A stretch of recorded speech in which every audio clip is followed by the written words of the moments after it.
Alright guys, so you may notice immediately something different. Well, what's going on, Gladius John? What the fuck are you doing now?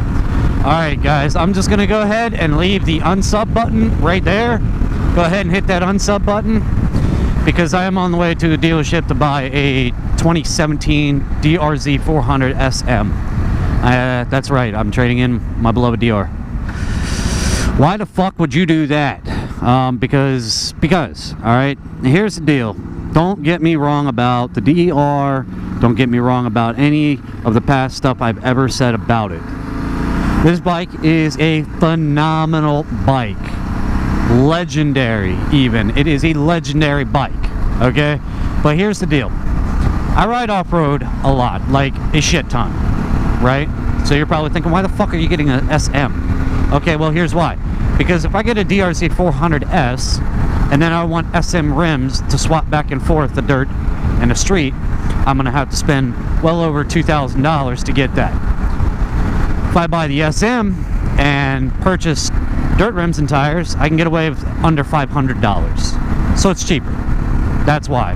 Plus you're getting inverted forks, which I'm not 100% sure if they really are all that much better.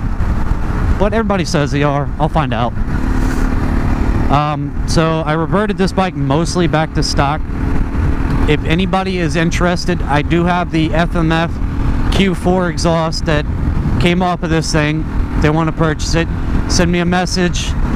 I'm doing it like, I mean, it's got 1,000 miles on it, half price of what I bought it for. This bike is not a great dirt bike at all. We've all known that, okay? I've tried my best, and I've actually gotten into some pretty gnarly shit with this bike. It's capable, just not...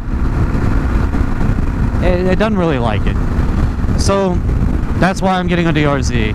I had a hard time choosing between the WR250R and the DRZ.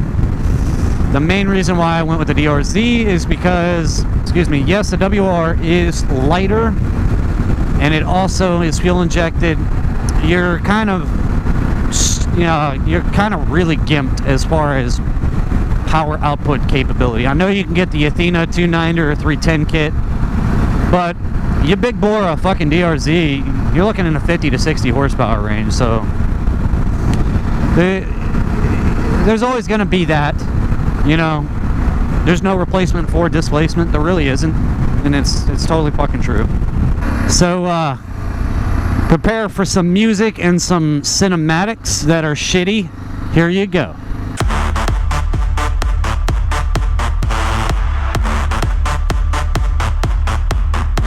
Alright guys, so that was my cinematic intro to my new bike. The first major thing I've noticed with it, it is light. I mean, I'm talking light, like I feel like I'm riding the wife's DR200 light. The steering is insanely agile, more agile than the GSX-R600 I am. So, fucking hell, man. It's a huge world of a difference coming from big ass knobby 21 inch on a 400 some odd pound motorcycle to this. What we are going to do immediately is we're going to do an airbox, a jet, and an exhaust. Fuck that shit. That's too restrictive. Get that shit out of the way. Second thing we're going to do, we're going to go ahead and order some knobbies. Not knobbies, probably kind of a mix between the two. Well, you're thinking, well, wait a second. Why don't you just get another set of rims and tires? More than likely, you're probably correct. I should probably do that. I got to look on Thumper Talk and this, that, and the other to see if I can find a set. Somebody was saying they had a set they'd sell me for $300. So if I can snake a set of dirt rims and tires for $300, I might as well do that. The other thing is power. It's not quite as torquey. It's still torquey. It's still got that raw bottom end feeling, but not quite. Not.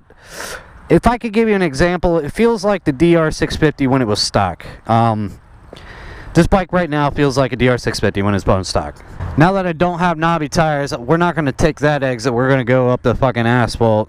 Although, I think by the end of this video, I will get some off-roading action going. I'll probably end up going to the main trail. The only thing that's kind of shit is this is Northern Virginia, and it's rush hour traffic. And it's 100 fucking degrees outside right now in September. Why? No fucking idea. But it is. Whatever. This is how you brake in a bike. And then decel, very important. Run through the gears, decel. That's how you properly brake in your bike so that the rings will seat. Just letting y'all know. I may be an expert, but when I do, I am expert at experting. Just saying. No, I'm not like redoing the channel. I might change the channel name, not because I bought a DRZ, but because Gladius John is kind of Gladius-y, and I haven't had a Gladius in like a year. So, you know, I'm looking. I should probably change my name to something like some kind of Brappish type name, something with my name in it, with a Brap or with a thump in it or something like that. Single cylinder John. I don't fucking know. I have no fucking idea. Why don't you know what, guys, if you made it this far into the video, why don't you do me that favor? Put in the comment section maybe what I should change my name to. Probably will not change the logo. I really like that logo. But the name Gladius, I'm not riding an SV650 anymore. I haven't for a year, so we need to find a universal name, you know? Universal, because every fucking 6 to 8 months or so, I change my damn mind on what bike I want to ride, so, you know. Anyways, since I've put 20 miles on the bike, what are my thoughts? What are my feelings on it? What am I feeling right now? Well, first I can tell you is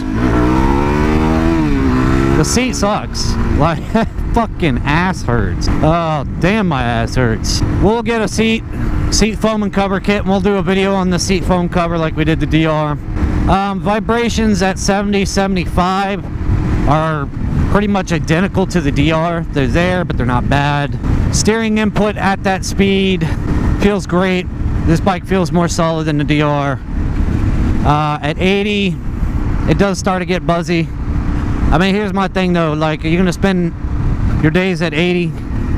You know, like, are you gonna fucking be on the interstate at 80 mile an hour all the goddamn time? Well, maybe this isn't a bike for you. So if you made it this far in the video, you're probably pissed off at me for selling a DR650. I'm gonna pass the torch on to Voyage to Nowhere. I don't know if you guys currently subscribe to him or not, but he does some pretty amazing things. He's got a really nice setup DR, and he's really starting to flog it off-road, really starting to get into his groove, as well as his editing groove. Man, his edits are getting pretty fucking good. Hey look, an SRT4. Guys, I'm gonna tell you this right now, SRT4s are fast as fuck, but at the end of the day, it's still a motherfucking neon. Alright? Alright. Drop that clutch, son. How bad are sports tires off-road? Let's find out. As you guys can tell, that took me a long ass time to get back down to the old Berg here. So far, definitely not going to be grabbing a fistful of throttle.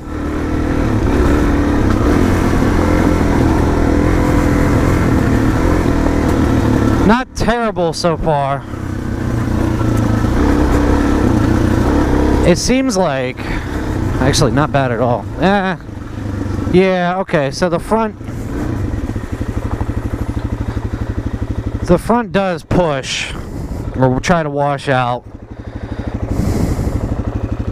I'd honestly say it felt like a stock DR650 as far as capability. We're gonna go ahead and turn around here. We're not gonna fucks with this today because I ain't got time. Buying this bike has been an all-day ordeal. Suspension is way fucking better than the DR. That I can tell you. Yeah, not bad at all. Not bad at all. You can definitely off-road with the stock Supermoto tires. It's not great, but you can definitely do it. I doubt these things are worth a shit in the mud. But, you know, that's not bad. So yeah, that's going to be it. That's my new bike. DRZ400sm. Subscribe for more. Unsubscribe if you hate me. Thank you, Tinkerbell, Twisted Tink, for letting me buy a 4th bike in 2 years. Amazing wife. Can't get any better than that. So, yeah. That SM life, though. Peace.